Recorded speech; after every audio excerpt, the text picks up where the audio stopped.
ოქტომბერი კიბერუსაფრთხოების შესახებ ცნობიერების ამაღლების თვეა. რა ვითარებაა საქართველოში კიბერთაღლითობის კუთხით და როგორ დაიცვან თავი მოქალაქეებმა. ამ საკითხებზე საუბრობს საქართველოს საბანკო ასოციაციის კიბერუსაფრთხოების კოორდინატორი ინგა ქარჩავა. როგორც მან აღნიშნა, ჩვენს ქვეყანაში ხშირია შემთხვევები, როდესაც მოქალაქეების ფინანსურ მონაცემებსა და თანხებზე წვდომას თაღლითური სქემებით ცდილობენ. ინგა ქარჩავას განმარტებით, ამანათების მიღებასთან დაკავშირებით მოქალაქეებთან იგზავნება ყალბი შეტყობინებები. სწორედ ამ ახალი სქემით ცდილობენ საბანკო მონაცემების მოპოვებას. მისი თქმით, ასეთი შემთხვევები ბოლო 1 წლის განმავლობაში გახშირდა. უკანასკნელი 1 წელიწადია ალბათ მაინც უფრო SMS-ით მოდის ეგრეთ წოდებული phishing შეტყობინებები და ჩვენ ვიცით რა არის phishing შეტყობინება. ეს არის SMS-ის სახით მოსული შეტყობინება, სადაც ჩვენთვის შესაძლოა ნაცნობი გამომგზავნი, მაგალითად ჩვენთვის კარგად ნაცნობი კომპანია, შესაძლოა ეს იყოს ფინანსური ინსტიტუტის წარმომადგენელი, კომუნალურების პროვაიდერი და ასე შემდეგ. მოკლედ ერთი სიტყვით მოსახლეობისთვის კარგად ცნობილი კომპანიის სახელი არის ხშირად გამოყენებული ამ შეტყობინებაში, სადაც მოუწოდებენ კონკრეტულ ბმულზე გადასვლისკენ. ეს ბმული ხშირ შემთხვევაში არის თაღლითური, ანუ ყალბ ვებგვერდზე გადაამისამართებს მომხმარებელს და იქ უკვე ითხოვენ გარკვეული პერსონალური ან ფინანსური კონფიდენციალური ინფორმაციის შეყვანას.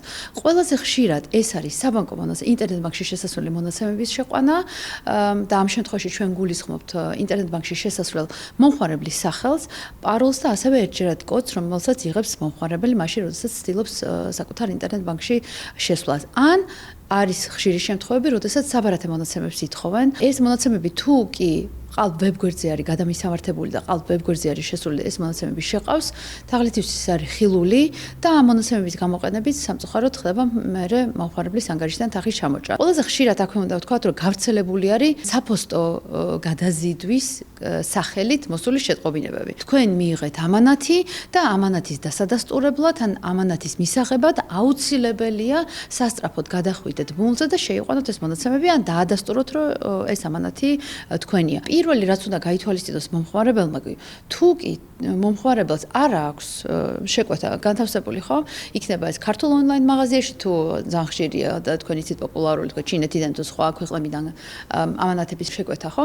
ამ შემთხვევაში თუ არ აქვს შეკვეთა განთავსებული, აქტიური შეკვეთა არ აქვს, არ ელოდება, უბრალოდ არ უნდა მიყვეს. მეორე, თუ კი შეკვეთა განთავსებული აქვს, ხო?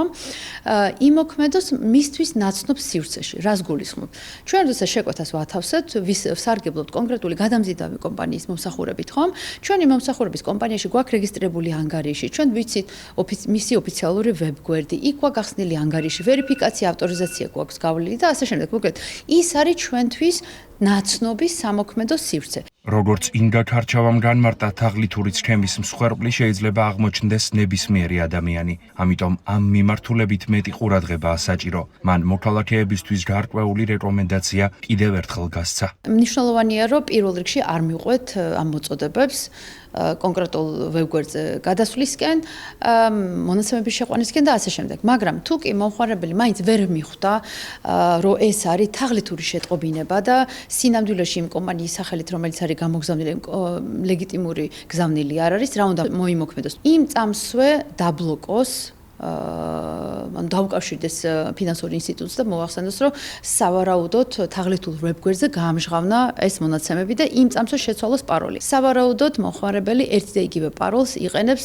სხვადასხვა სივრცეში. შესაძლოა ეს იყოს ინტერნეტ ბანკში შესასვლელად, ან ელფოსტაზე შესასვლელად, ან რომელიმე სოციალური მედიის პლატფორმაზე შესასვლელად. მოკლედ, ის პაროლი, რომელიც გასცა ყალბ ვებგვერდზე, აბსოლუტურად ყველა პლატფორმაზე უნდა შეცვალოს.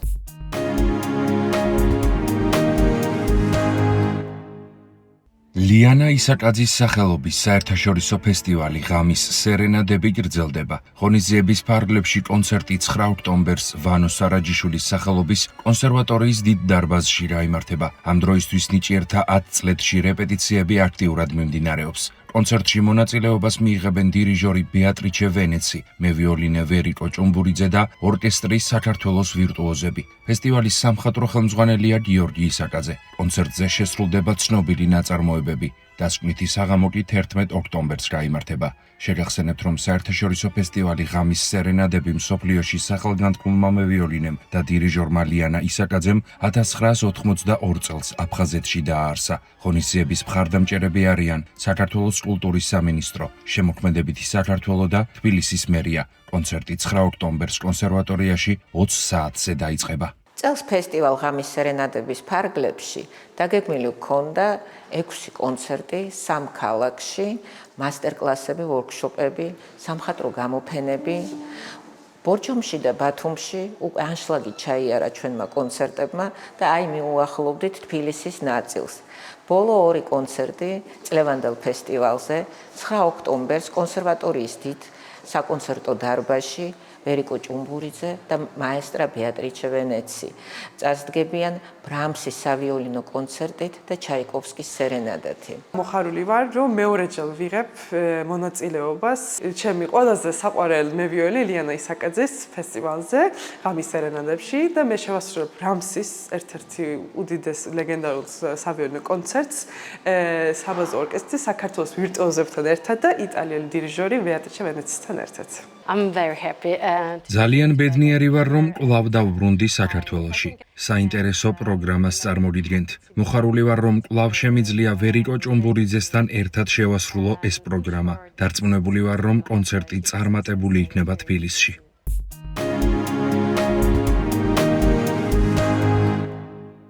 ქართული საოპერო მუსიკის საღამოები საქართველოს რეგიონებში. ამ სახელწოდების პროექტს თბილისის ოპერისა და ბალეტის თეატრი ახორციელებს. პროგრამის ფარგლებში რიგით მეოთხე კონცერტი სენაკის აკაკი ხორავას სახელობის დრამატულ თეატრში გაიმართა. ღონისძიებაში მონაწილეობა მიიღეს თბილისის ოპერისა და ბალეტის თეატრის სოლისტებმა და ორკესტრმა. კონცერტზე შესრულდა ზაქარია ფალიაშვილის, ვიქტორ დოლიძის, დიმიტრი არაყიშვილის, მელიტონ ბალანჩივაძის, ოთარ თართაქიშვილისა და რევაზ ლაღიძის ნაწარმოებები. ორგანიზატორთა განმარტებით პროექტის მიზანია ქართული საოპერო მუსიკის პოპულარიზაცია და საქართველოს ყველა რეგიონის მსმენელისთვის დიდი ქართველი კლასიკოსი კომპოზიტორების გაცნობა და მათი შედევრების შესრულება. კონცერტები უკვე გაიმართა ამბროლაურში, საჩხერესა და თელავში. მთელი დარბაზი ფეხზე იდგა და ხროვანებულია იმ ხელოვნებით, რომელიც დღეს საოპერო თეატრმა გვაჩვენა.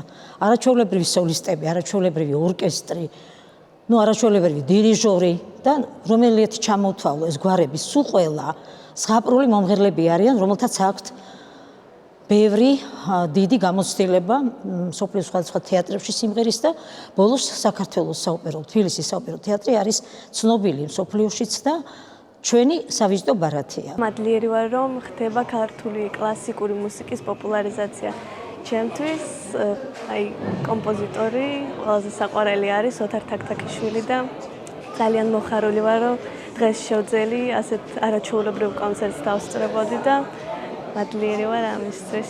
ემოციებით დატვირთული საღამო იყო.